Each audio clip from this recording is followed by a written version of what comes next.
tasse sempre di più, i potenti fanno boom per interessi loro.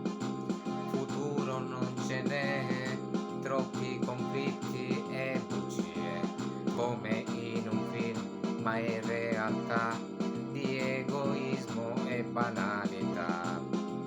Questa frenesia e confusione, di paura che non c'è verità, il mondo invaso di guai, una liberazione s'aspetta già.